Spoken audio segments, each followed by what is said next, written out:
Syukur alhamdulillah hari ini kita bisa melakukan fit and proper dan juga mengapresiasi kepada Bapak Presiden yang telah menunjuk Komjen Sigit sebagai calon tunggal Kapolri.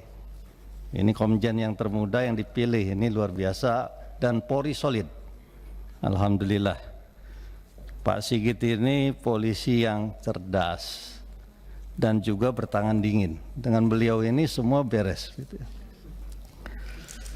Track record beliau pernah menjadi pimpinan Polsek tingkat kecamatan, pimpinan Polres tingkat kabupaten kota, dan juga pernah jadi Kapolda Banten. Saya warganya Bapak, Pak. Jadi saya tahu sepak terjang Bapak. Banten kondusif luar biasa. Saya ini kalau ngomong salah aja dimarahin ulama di sana. Bapak orang Banten, Pak ya? Saya orang Banten. Dan beliau pernah Kadif Propam juga. Jadi tahu betul polisi yang buruk, polisi yang nakal, polisi yang jelek. Nah sekarang terusin Sambo itu ada. Irjen termuda di situ ya. Luar biasa. Dan juga pernah jadi Kabar Eskrim. Kabar Eskrim ini tahu siapa-siapa penjahat, pelaku cybercrime dan criminal justice.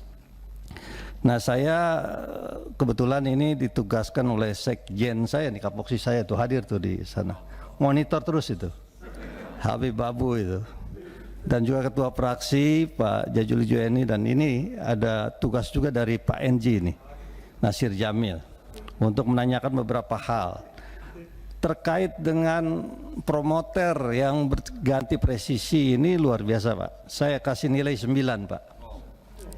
Makalahnya sangat bagus dan saya senang membacanya. Maka oleh sebab itu saya ingin menanyakan beberapa hal. Tahun kemarin Kontras menyatakan Polri diduga terlibat dalam 921 kekerasan dan pelanggaran hak asasi manusia sepanjang Juli 2019 sampai Juni 2020. Dari peristiwa itu 1.627 orang luka-luka dan 304 orang tewas. Kejadian lain yang menjadi perhatian publik adanya extrajudicial killing di kilometer 50 pada bulan Desember 2020, bulan yang lalu. Terus terang kami sebagai salah satu anggota Komisi 3 yang menjadi mitra Polri selama ini banyak sekali dimintai penjelasan oleh masyarakat soal isu-isu demikian. Misalkan kenapa penanganan demo kok represif? Kenapa pelanggaran prokes sampai dibuntuti? Kenapa pelanggaran prokes sampai membuat 6 nyawa melayang? Kami sendiri pun selama ini mengalami kesulitan untuk memberikan berbagai penjelasan kepada masyarakat. Saya kira ke depan pendekatan yang profesional dan humanis oleh Polri perlu lebih dikedepankan sehingga Polri melindungi dan mengayomi akan semakin dirasakan masyarakat. Oleh sebab itu, sesuai dengan pasal 1 ayat 3 konstitusi kita, negara kita adalah negara hukum. Rule of law, Rechtsstaat. Dalam rule of law, prinsip-prinsip yang harus digunakan adalah supreme of law, equality before the law, due process of law. Oleh sebab itu, mohon penjelasan dari Jenderal.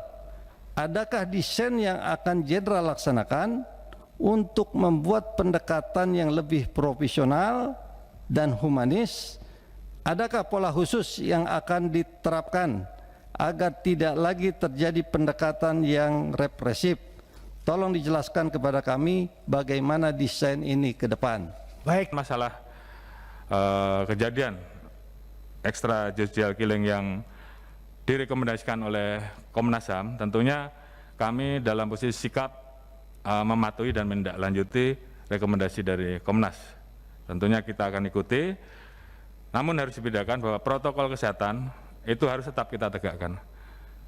Karena keselamatan rakyat adalah hukum tertinggi. Bagaimana supaya masyarakat tetap bisa kita jaga. Kita lihat sampai hari ini angkanya sudah di atas 14.000 barangkali 13.400. Kalau baik, kita cukup, tidak tegak. saudara calon, waktunya sudah habis. Jadi begitu Pak, protokol kesehatan harus tetap kita proses. Untuk masalah kilometer 50 kita ikuti rekomendasi Komnas. Terima kasih Pak. Baik, kita masuk kepada fraksi yang